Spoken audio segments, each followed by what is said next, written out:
മക്കളെ റാത്തല്ല തങ്ങൾ പാപ്പാൻ്റെ വീട് ഇവിടെ പണി ഇങ്ങനെ നടത്തി. പിന്നെ എന്ത് ചെയ്ത് ഇന്ന് പൊളിയായി നിട്ടാ. ഇന്ന് മഴ ആയപ്പോൾ ഇങ്ങോട്ട് പൊളിക്കാൻ വേണ്ടി മാറിയതാണ്. അപ്പോൾ എന്ത് ചെയ്ത് പിന്നെ ഇവിടെ സിറ്റ് ഔട്ട് കയറി നേരെ റൂം കാര്യങ്ങളൊക്കെ പൊളിച്ച് ഡൈനിങ്ങൾ പൊളിച്ച്. അപ്പോൾ അങ്ങനെ വന്ന് നോക്കിയാട്ടോ എവിടെയെങ്കിലൊക്കെ കിഞ്ചിലുണ്ടാകുന്നുള്ളേ.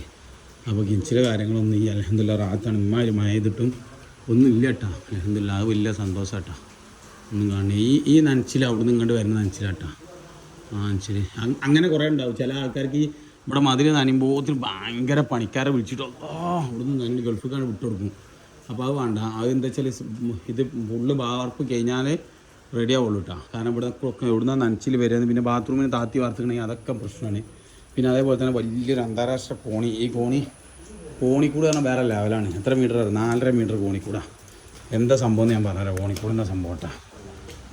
എന്താണ് നിങ്ങൾ കോണിക്കൂട് നിന്ന് കയറിയാൽ ഒരു ചെറിയ ഗുഹ, ഒരു ചെറിയ മട, പിന്നെ അടുത്ത കോണി ഇങ്ങനെ അങ്ങോട്ട് കയറി കഴിഞ്ഞാൽ ഇവിടെ ഒരു ചെറിയ റൂം സൗകര്യമാണെന്ന് പറഞ്ഞു എന്നോട്. അപ്പോൾ എന്ത് ചെയ്ത് ഒരു 5 ഇഞ്ചിൻ്റെ കട്ടാണ് കയറ്റിയിട്ട് ഒരു 50 സെൻറ്റിമീറ്റർ ആണ് കയറ്റി കൊടുത്തത്. സാധാരണ കോണിക്കൂട് എങ്ങനെ എല്ലായിടത്തും ഉണ്ടാവില്ല. എവിടെ നിങ്ങൾ ഇങ്ങനത്തെ ഒരു കോണിക്കൂട് കണ്ടിട്ടുണ്ടാവില്ല. അത് ഞാൻ ഉറപ്പ് വരാം.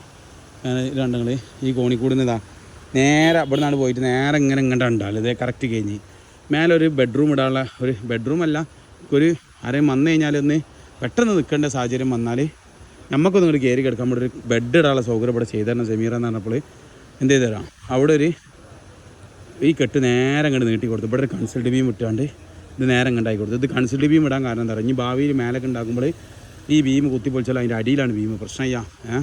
അപ്പോൾ എന്ത് ചെയ്ത് ഇവിടെ ഇങ്ങനെ കെട്ടി കൊടുത്ത് ഒരു കട്ടിൽ സുഖമായിട്ട് പോയി ഡോർ ആ തലക്ക കൊടുത്താൽ ഇവിടെ ഒരു മനുഷ്യർക്ക് സുഖമായിട്ട് ഓനക്ക് ഇവിടെ അന്തി ഉറങ്ങും ഉഷാറായിട്ടിട്ടാണ്. അതേപോലെ തന്നെ എന്ത് ചെയ്ത് ഇവിടെ ചാട്ടം ഫുള്ള് നല്ല സെറ്റാക്കിയിട്ട് 2 സൈഡിലും ചാട്ടങ്ങളൊക്കെ ഇട്ട് കൊടുത്ത് ഫുള്ള് അടിപൊളിയാക്കി ഫുള്ള് ബീഡിങ് ഇട്ട് കംപ്ലീറ്റ് ബീഡിങ് ഇട്ട് ഉഷാറാക്കി.